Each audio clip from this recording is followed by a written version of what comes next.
The pyramids were the ancient world's greatest building project. They were tombs built to hold the mummies of the pharaohs for eternity. They've been around for 4,000 years, but they still haven't given up all their secrets. If it weren't for one man, there wouldn't be any pyramids. In remote Egyptian deserts lie the very first pyramids he built. Exploring them reveals what a genius he was and how he overcame every disaster. Though unknown today, he was the greatest Egyptian who ever lived, the pharaoh Sneferu.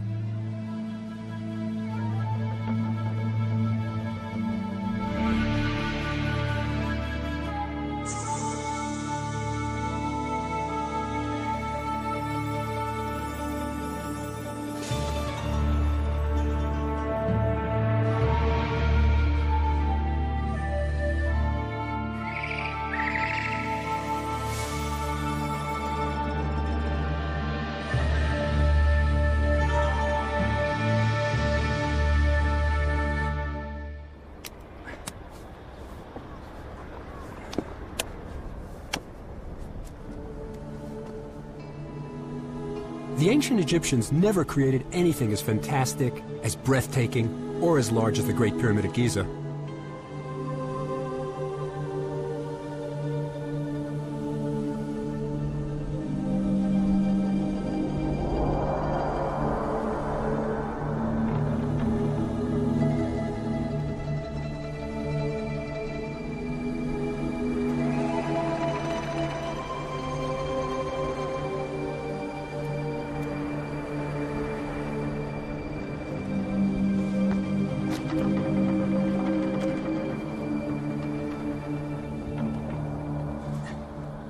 Everybody's always amazed with the Great Pyramid. What impresses me most right now is the height. I'm about 40 stories up, and I still have a ways to go. Up until the time the Eiffel Tower was completed, it was the tallest building on Earth. What people don't realize is it's also a marvel of engineering precision. The base is 13 acres, but the sides are perfectly oriented on the 4 compass points. Before a building like this could be built, you had to solve immense engineering problems. The ancient Egyptian builders weren't perfect. There were failures, disasters, problems. And the man who solved the problems, the one who went beyond the disasters, was the pharaoh Sneferu. He's the one who showed Egypt how to build the pyramids. The pharaoh Sneferu was as well known in ancient Egypt as, say, Napoleon or Alexander the Great. But by a strange quirk of fate, he's almost unknown today. That's because it's his sons and grandsons' pyramids at Giza that are visited by every tourist in Egypt. Everyone knows these pyramids. What is far less known is that these pyramids are the final product of the Great Pyramid building age. The supreme effort of dedicated craftsmen who'd inherited their skills from the previous generation.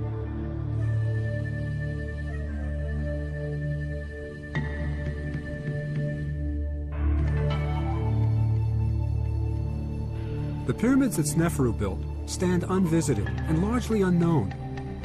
Almost as big as the famous Giza pyramids, these are what you could call the prototypes. This is where the art of pyramid building was perfected.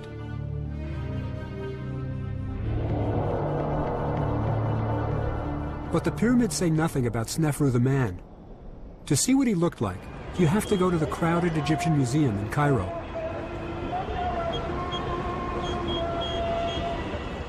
This is my favorite place in the museum, and there's never anybody here. But it's a wonderful bit of history. This is the first cartouche in the world. The magical oval that encircles the pharaoh's name. That's Sneferu's name in there. He's the first pharaoh that we have personal anecdotes for. He was a man, and we know something about him as a person. He lived 2,000 years before Aristotle or Plato, but he's not just a myth. He's a human being. We even know something about the way he looked. This is Sneferu on his throne here. But it's not an idealized portrait. It's not a pharaoh staring off into eternity. This is what the guy really looked like. Look at his chin.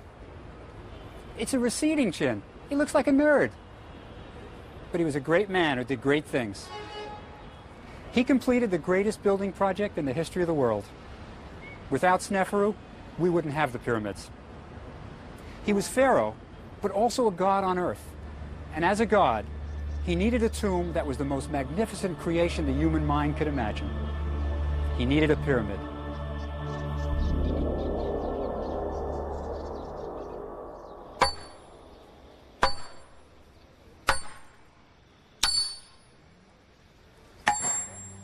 It's amazing, but the 6 largest pyramids in Egypt were all built in a period of less than 100 years.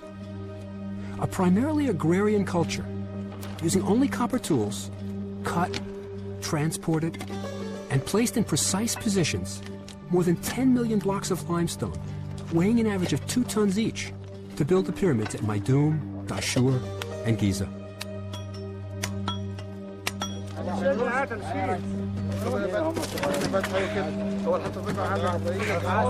Imagine moving a large block of stone into place every 3 minutes, day and night, continuously, for 100 years. And this was all without using wheels, which would sink into desert sands. Every block was pulled on sleds or rollers to its final place in the pyramid.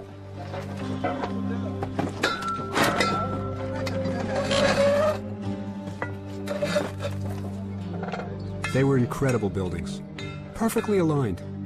No mortar was used.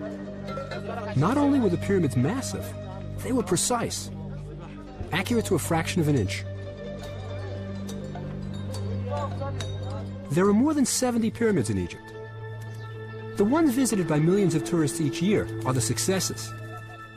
Unseen, in remote Egyptian deserts, are the failures, disasters that had to be abandoned. It was Sneferu who succeeded and built the first true pyramid. This unknown genius ruled at the beginning of Egyptian civilization. His pyramid was already 25 centuries old when Cleopatra showed it to Caesar. Sneferu was the first great Egyptian. In a sense, he was the George Washington of Egypt.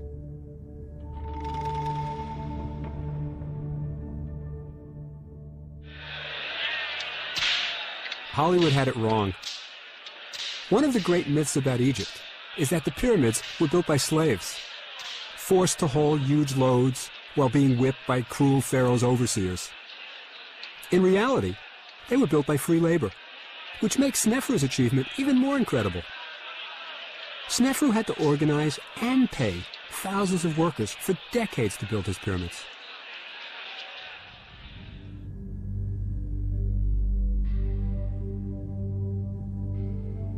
From a nation of farmers, hundreds of thousands of men were selected, divided into teams, coordinated, and dispatched to various work sites. But why did the world's first major building project happen in Egypt?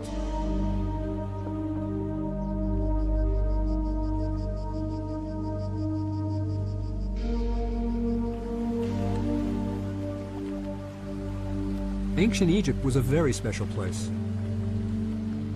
Every year, melting snow from distant African mountains flowed north to the sea. The swelling Nile flooded the fields, stopping only when it reached the base of the pyramids.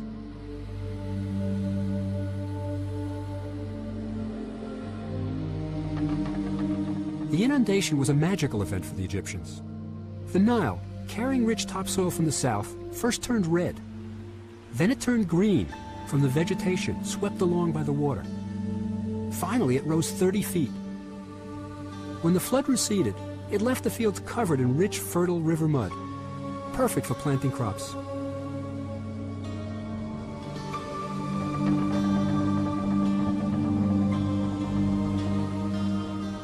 It was the Nile that enabled Sneferu to build the pyramids.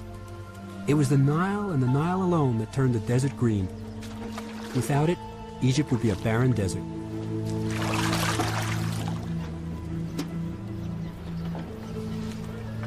To channel the waters of the Nile to their fields, villagers joined together to create networks of irrigation canals. This was the world's first national works project.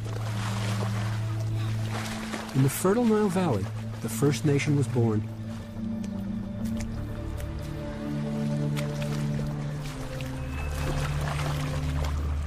the Nile permitted Egypt to produce endless fields of crops. Flax, grains, vegetables, everything a society needed. It was here that the ability to cooperate on vast projects was born. All that was missing was a great leader.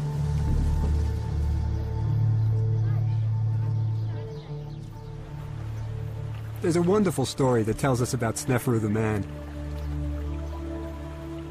He was bored one day and summoned his court magician. The magician suggested that Sneferu have the 20 most beautiful young women in the palace row him in his pleasure boat. So Sneferu called for the 20 women, and for 20 oars of ebony with sandalwood handles. To make the excursion as pleasant as possible, he provided each of the young maidens with a fishnet dress to wear.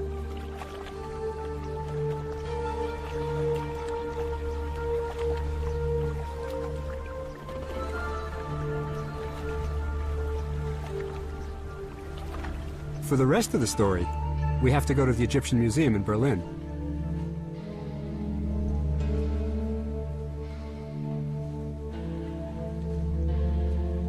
Try carving something like this with only bronze chisels.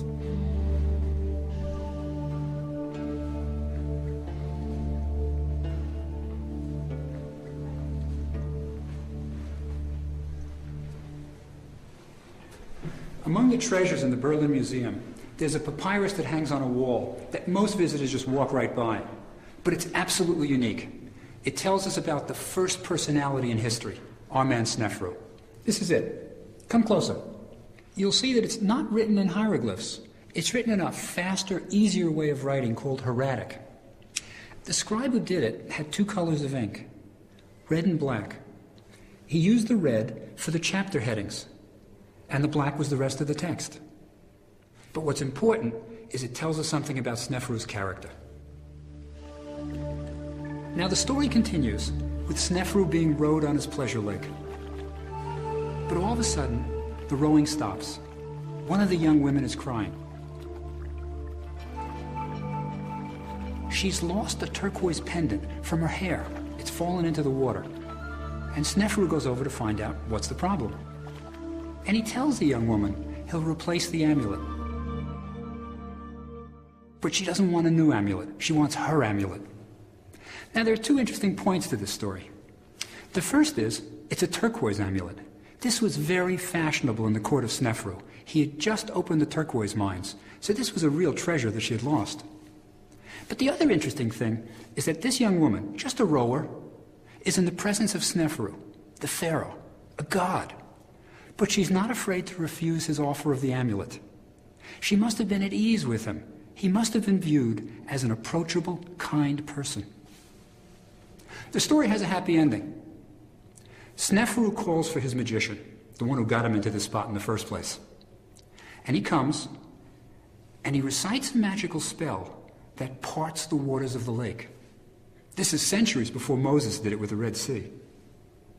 They retrieve the amulet from the bottom, the young woman starts rowing, and the pharaoh's heart is lightened. Now, Sneferu was the pharaoh who marshaled all the resources of Egypt for his fantastic building projects. But he didn't do it by being a tyrant. He was viewed as kind. 1,000 years after his death, he was viewed as the beneficent king. He was somebody we really would have liked.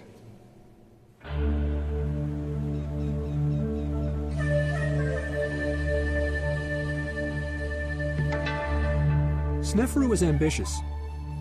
He was the first pharaoh with international aspirations. Any time an Egyptian set foot outside the borders of Egypt, it was a bold and dangerous venture. If you died in a foreign land, far from the priests, the embalmers, and the rituals, you couldn't be mummified. All hope for eternal life in the next world was lost.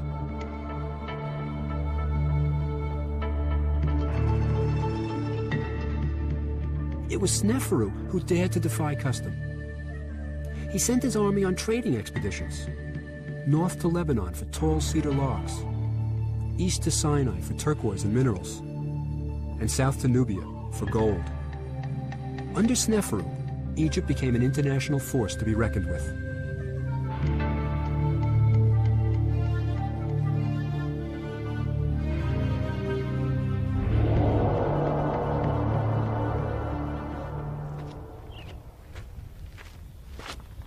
Sneferu was famous for his expeditions into the Sinai to mine turquoise.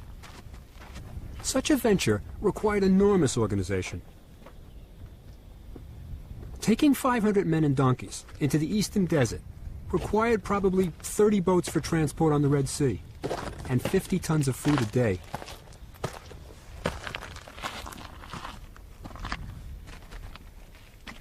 Once across the sea, there was a difficult 5-day trek by donkey to the mines at Wadi Magara.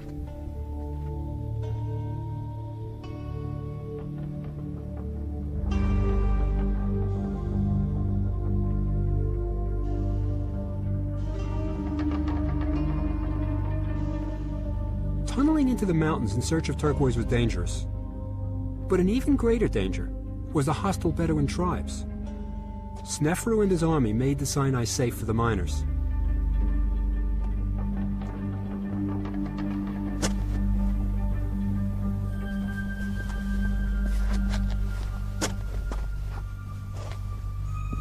It's strange to see a boat carved on a mountain in the middle of a desert.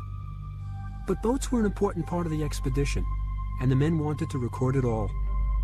This was a daring adventure they would talk about for the rest of their lives. They were crossing the Red Sea into foreign territory. There was a real chance they would never come back.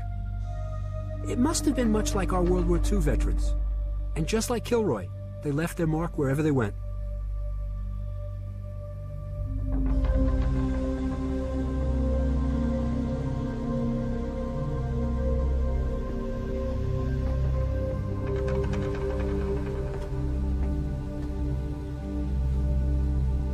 On top of a mountain was a sacred cave where the miners slept to have dreams of where the turquoise would be found. Here the men built a shrine to the goddess Hathor, mistress of turquoise. Building the shrine took workers away from the mines, but the kindly Sneferu permitted it. He even sent skilled stone carvers so the men could record their expedition's success, creating a field of engraved tablets. Today, this field still stands, pretty much as it did in ancient times. This one simply lists the names of the men on one expedition. But this one tells a story of suffering and heroism. The pharaoh's treasurer is recording the expedition he led. Because of the burning Sinai heat, winter was the mining season. But these hieroglyphs tell a different tale. Right here's the punchline. We arrived in this land the 3rd month of the 2nd season. These guys went in summer. He goes on. In the summer, the mountains branded our skin. These miners weren't slaves. They were willing to risk their lives to bring precious turquoise back for their pharaoh.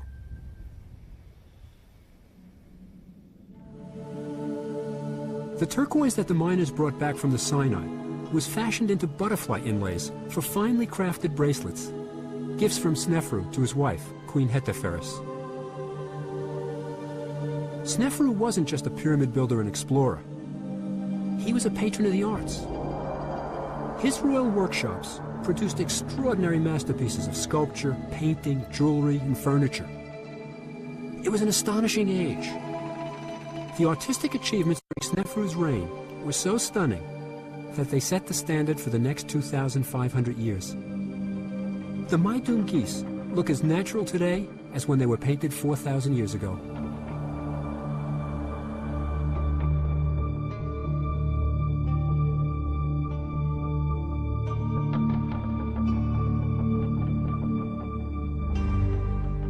The statues of Sneferu's sons are the first great portraits in stone and have never been surpassed.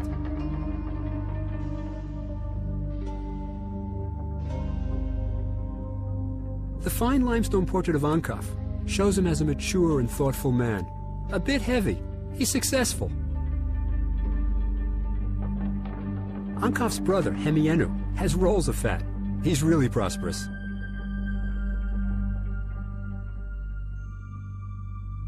In the Cairo Museum is another of Sneferu's sons, Ra-Hotep, and his beautiful wife, Nofret. They sit side by side, their rock-crystal eyes staring out at the thousands of visitors who stop to see them.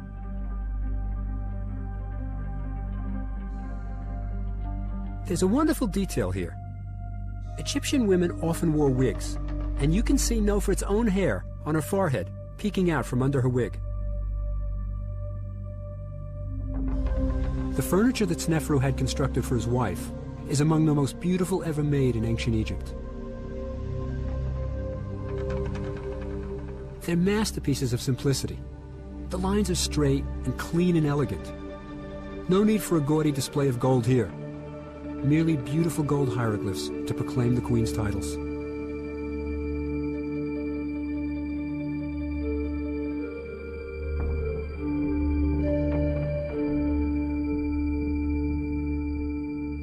All of the queen's treasures, including her beautiful canopied bed, were placed in her tomb for her enjoyment in the next world.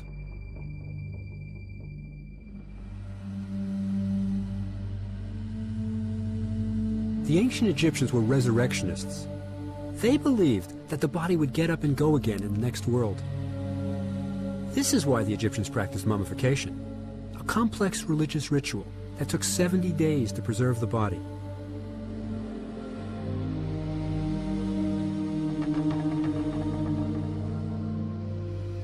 It was absolutely crucial to protect the mummy from tomb robbers.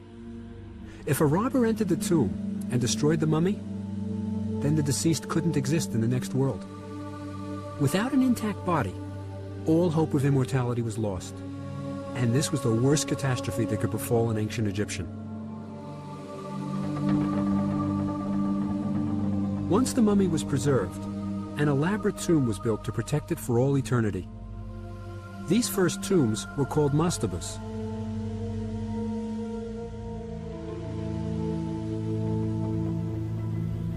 These mastabas were carved into the bedrock beneath the sand. They would be covered over with a large superstructure made out of bricks. The ancient Egyptians called them the houses of eternity.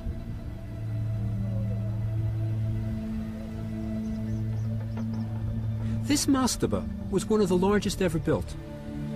It has a remarkable feature that should have prevented it from being robbed. There is absolutely no access to the burial chamber from above ground.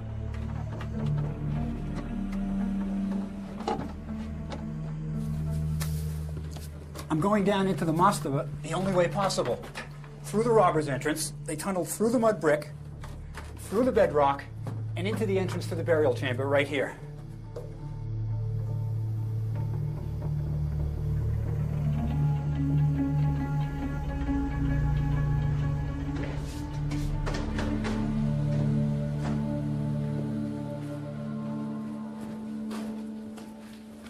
This is the burial of a very important person. Probably a queen or a prince. This sarcophagus is the first one in history. The body was placed inside, the lid was slid shut, but still it was robbed. Here's the robber's mallet that they used to prop open the lid. After the burial, this chamber was roofed over. And in spite of the 100,000 tons of mud brick and stone that were placed on top, it was robbed. Sneferu had a big problem. His problem was that it was almost impossible to stop tomb robbers. Even in Sneferu's time, his own wife's tomb was robbed. No matter how complicated the passages inside the tomb, the robbers could find the treasure. The reason was that often the tomb robbers were the very men who built the tomb and knew it best.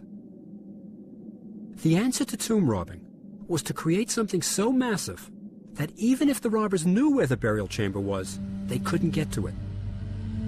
But Sneferu wasn't the first to try this. It all started at Saqqara. The step pyramid of Saqqara was completed during Sneferu's childhood, and it would have a profound effect on his life. The amazing thing about the step pyramid is that it's the first major stone building ever constructed. You would think that first there would be small stone buildings, and then larger and more ambitious ones, until something really grand was built. But it didn't happen that way. All of a sudden, out of nowhere, was the step pyramid.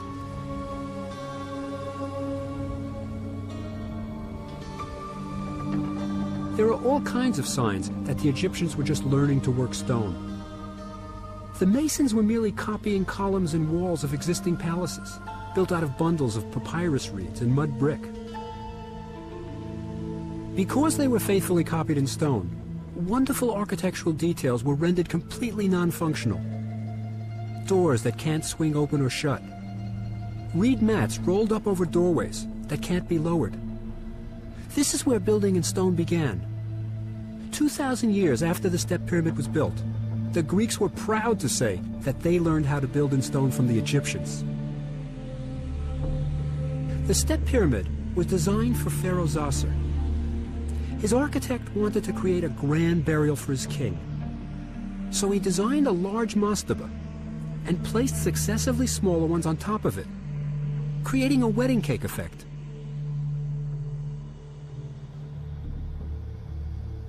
Because this was the first large stone building in the world, the builders faced many new problems.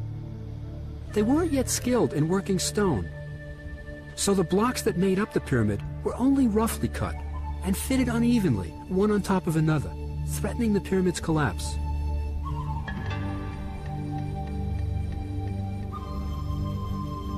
The architect solved the problem by slanting the walls inward, so the pyramid was literally leaning against itself, preventing the unstable mass from collapsing.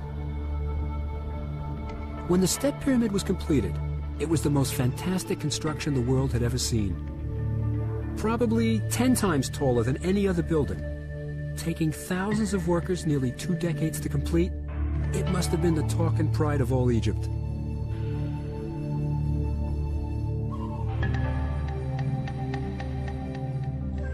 You can bet that when Snefru was a kid, he was fascinated by the pyramid, and maybe even dreamed of building his own.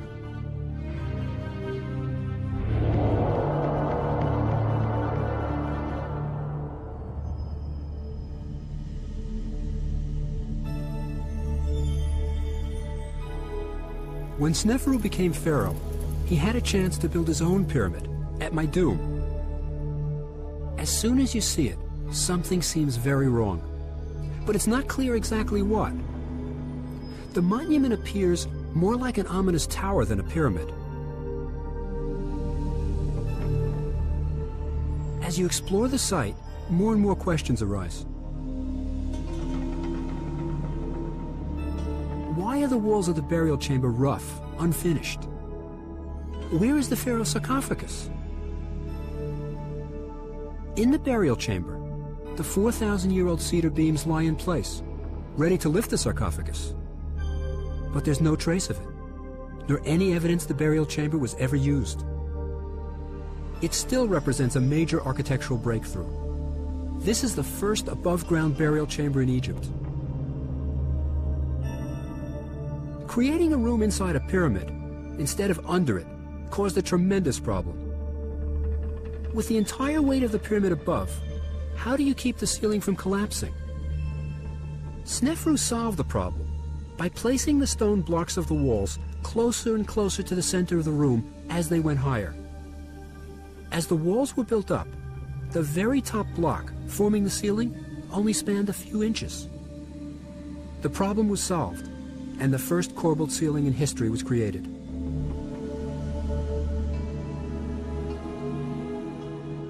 The answer to why the Maidum Pyramid looks so strange lies in its construction. It was originally intended to be a step pyramid. As it neared completion, it was expanded several times, probably because it was believed that a pyramid should not be finished before the pharaoh's death. When the pyramid was completed with 8 steps, Snefru was still in good health, so the construction was continued. The steps of the pyramid were filled in with fine white limestone. This was the first attempt at a true pyramid, but there was a fatal architectural flaw. The final outer casing stones were not sufficiently anchored into the body of the pyramid. Because they rested on the smooth surface of the inner step pyramid, the stones began slipping, causing the first technological disaster in history.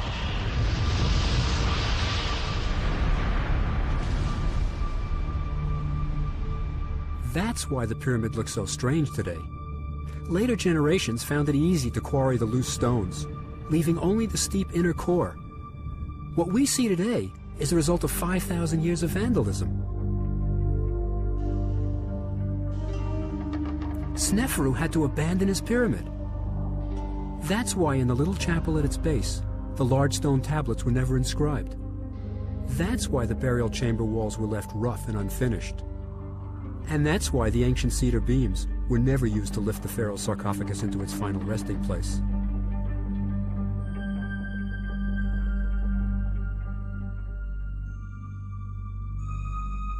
In fact, the only way we know the pyramid belonged to the pharaoh Sneferu is because of graffiti written almost 1,000 years after it was built. The scribe, Ankhkeperkare Senet, visited the pyramid and wrote on the chapel, I came to see the beautiful temple of King Sneferu. I found it as though heaven were within it, and the sun shining in it. May heaven rain fresh myrrh. May it drip with incense on the roof of the temple of King Sneferu. Can you imagine what it must have been like for the architect, who was Sneferu's own son, to have to go to the pharaoh and tell him that the work of the last 20 years was in ruins and that his tomb was unusable? It says a lot for the personality of Sneferu, that instead of raging and giving up, he simply ordered that the site of my tomb be abandoned and a new location found.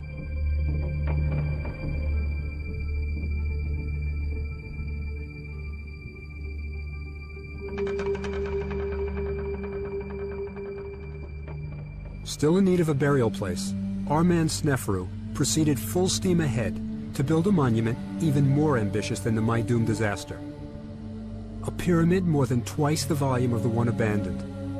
A monument that would far outshine anything the world had ever seen. Here, of course, the architects had the benefit of their experience. The Dashua pyramid was designed from the beginning as a true pyramid. Learning from the earlier failure, the masons used much larger casing stones. This made it possible to properly tie them into the masonry of the pyramid. They also inclined the blocks inward toward the center of the pyramid. This technique was so successful that the pyramid is the only one with most of its outer casing stones still in place today.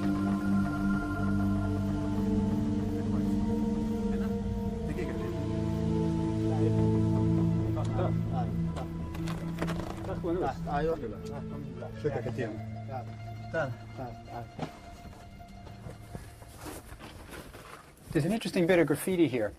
Hundreds of years after Sneferu was dead, a priest by the name of Wanok came here and wrote his name. He still wanted to be associated with Sneferu. The hieroglyphs are interesting for priests. There's a little bowl here that's pouring out water. That means to purify. And if you put a man behind it, it's a man who purifies, a priest. That's Wanok.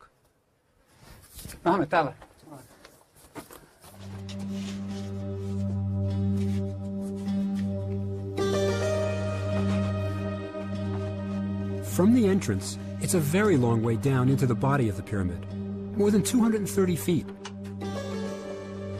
One of the longest and most difficult descending passages of all the pyramids. The finely polished blocks of the wall are smooth, surprisingly cold to the touch. The passage still has the railroad tracks, used by the excavators in the 1950s when they removed the rubble from Sneferu's burial chamber. The passage was designed to lower the sarcophagus into the heart of the pyramid.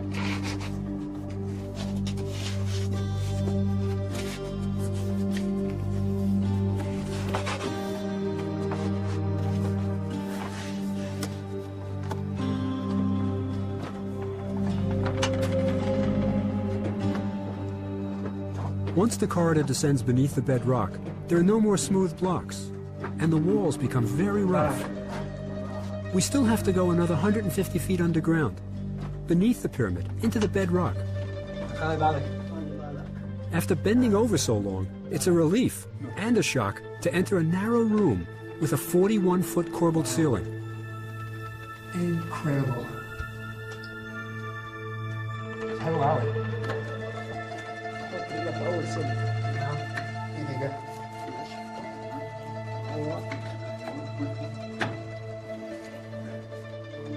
We aren't even in one of the burial chambers yet.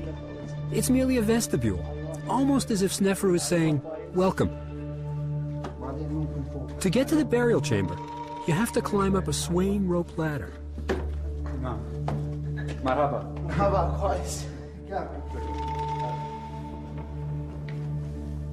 Then, the entrance to Sneferu's burial chamber is reached through a hole in the top of the wall.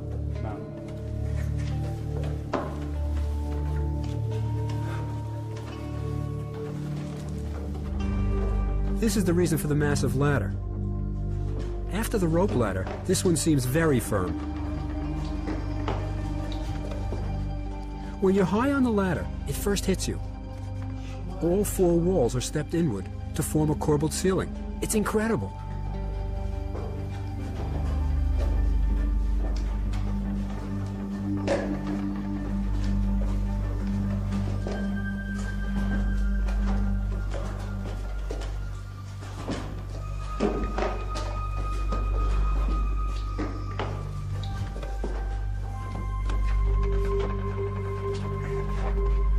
Crawling through the narrow tunnel made by ancient tomb robbers, we finally hit the corridor through which Sneferu's mummy would have passed on the way to the burial chamber. Amazingly, there's a strong, constant breeze of fresh air here. Some investigators think there are hidden passages yet to be discovered.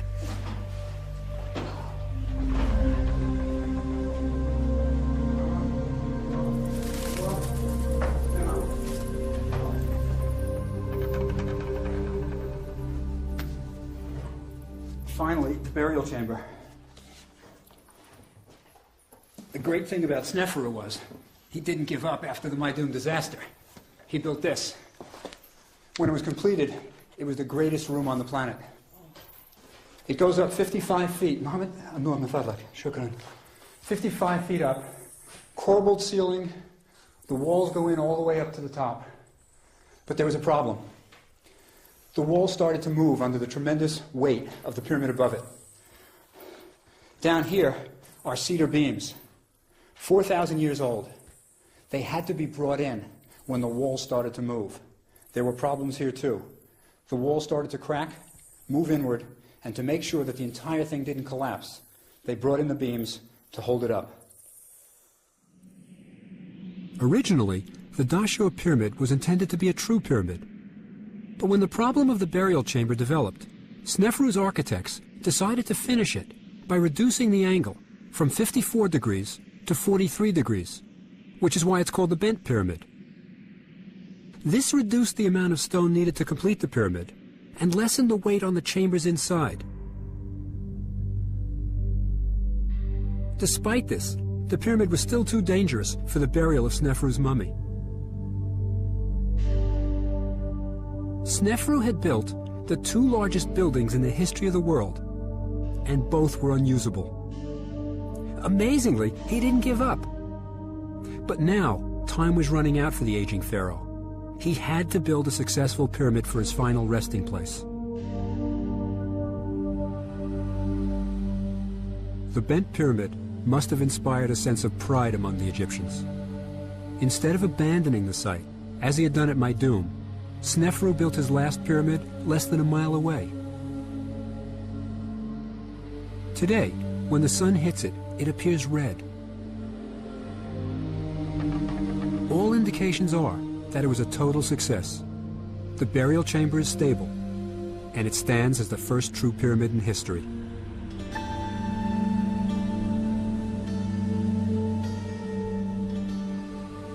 There are signs that Sneferu had to economize a bit to make sure that the red pyramid would be ready for his burial. It's smaller than the bent pyramid, and its sides slope at a conservative 43 degrees. In the red pyramid, Sneferu finally solved his engineering problems. It's here that his mummy was laid to rest.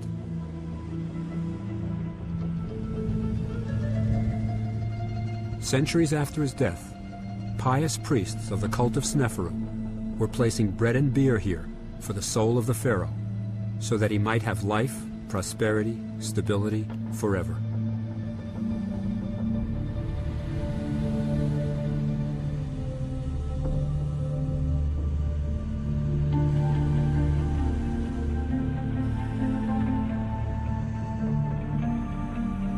from the disasters of the Maidum and Bent pyramids, Sneferu and his workers learned the art of pyramid building. At Maidum, they learned the necessity of binding the outer casing blocks securely into the mass of the pyramid. A lesson they carried out so successfully at the Bent Pyramid that the outer casing stone is still in good condition today. At the Bent, they discovered how to create large internal spaces with the use of corbelled ceilings. And they also learned the problems this can cause. It's from Sneferu's pyramids that the ancient Egyptians developed the skills to cut, move, and fit large blocks of stone to build the pyramids of Maidum, Dashur, and eventually the greatest pyramids of all at Giza.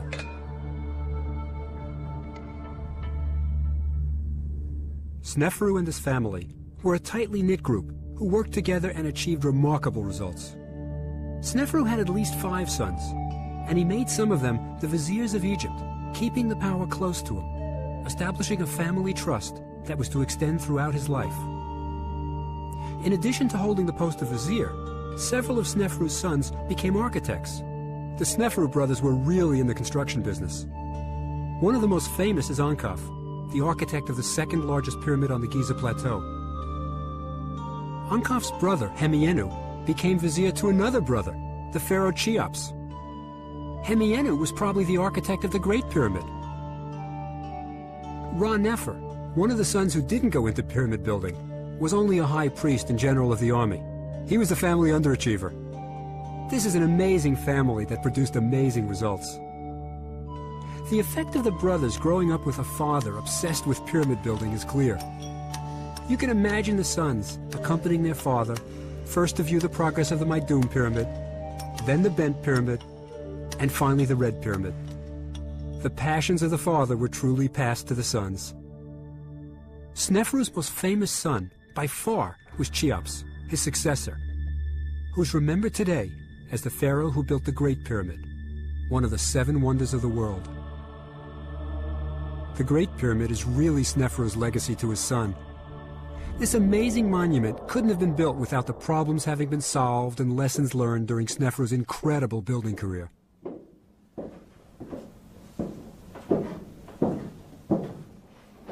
If there's one trademark to be found in Sneferu's 3 pyramids, it's the corbelled ceiling.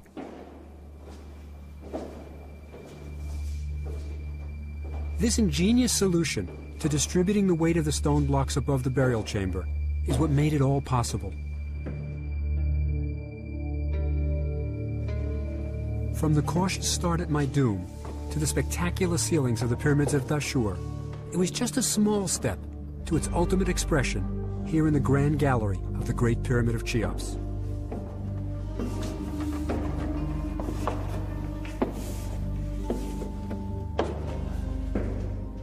One of the great interior spaces of all time, the corbelled roof runs for 153 feet and makes the gallery seem even higher than its actual 28 feet. In the burial chamber, Cheops outdid his father and hid from view his unique solution to the problem of protecting the roof from the incredible weight above it. The granite slabs that form the ceiling couldn't possibly support the pyramid above without some means of distributing the weight.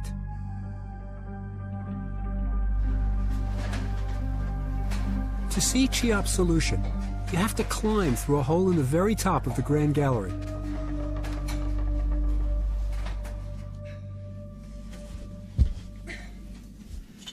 This is the secret to why the roof of the burial chamber didn't collapse. I'm directly above the burial chamber, in a low room that was designed to take the pressure off the roof of the burial chamber beneath me. Above me are 4 other chambers, pretty much like this one. And on top of them, there are 2 huge slabs that form an inverted V, taking even more pressure off the burial chamber. It's a kind of corbelled roof that's been streamlined. Sneferu would have loved it. The relieving chambers worked beautifully. 5,000 years after they were built, the burial chamber is still intact, virtually undamaged. If it weren't for tomb robbers, Cheops' mummy would still be here.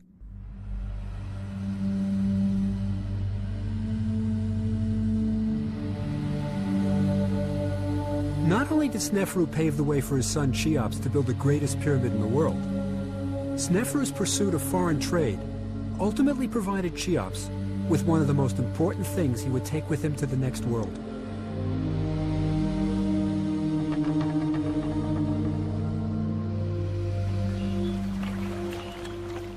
In ancient Egypt, everything moved either by boat or by donkey.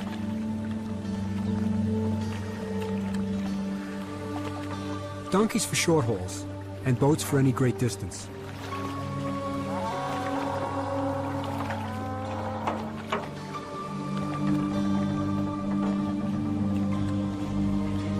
In 1954, a boat was discovered, buried next to the Great Pyramid.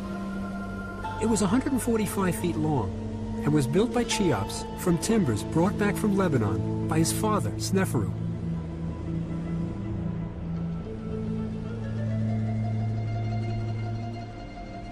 The boat was found dismantled, but the cedar planks were still strong enough for the boat to be reassembled. Some of the timbers are so large that there are no cedar trees left on Earth that could replicate them. Typical of ancient Egyptian boat design, the planks were tied together. When placed in the water, the wood would swell and the ropes would shrink, sealing the holes and keeping water out. The boat didn't have a mast and sails, and only had oars to propel it. But what was the purpose of this boat? Was it used in real life by the pharaoh? Or was it intended for the pharaoh's last journey across the sky into the next world?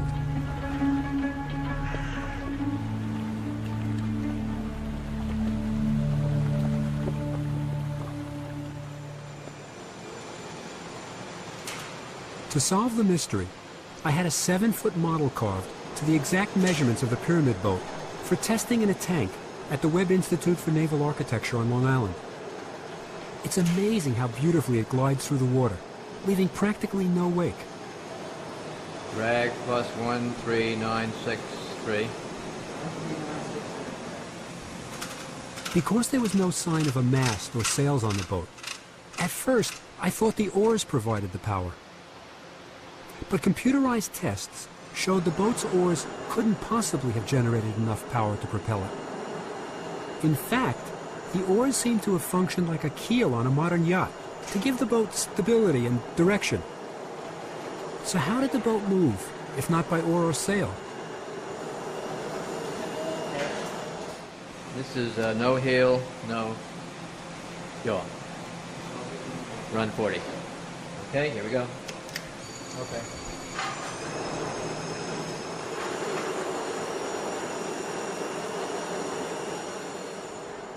We know that ritual boats were often towed in ancient Egypt, as they transported the body of the deceased from the east to the west bank for final burial. The 4,000-year-old cedar boat may well have brought the body of Sneferu's son to the west for burial in the Great Pyramid.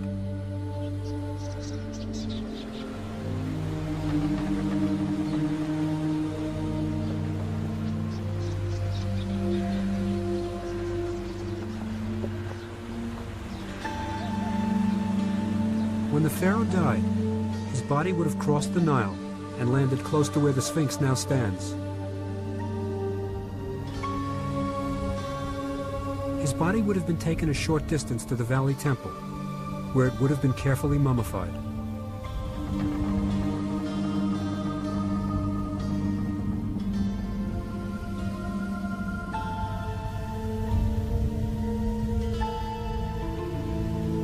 Exactly 70 days after he died, his mummy would have been taken up a causeway leading to his pyramid.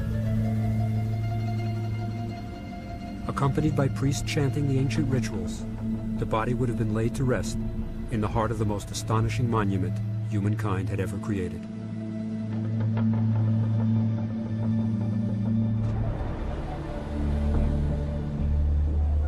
The great era of pyramid building lasted only as long as Sneferu's family ruled.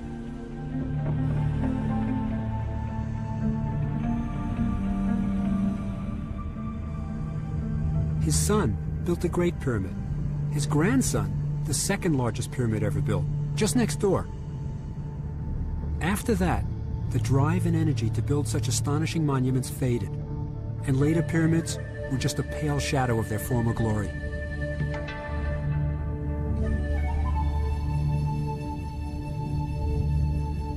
Ancient Egyptians looked back at the time of Sneferu as their golden age.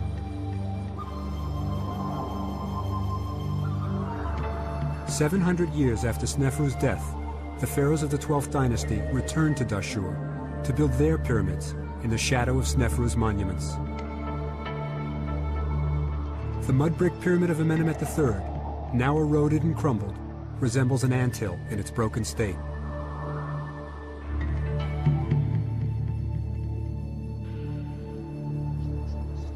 They would never build a pyramid like this one again. When the Egyptians wanted to boast of something great, they would say, "Not since the time of Sneferu has its like been seen."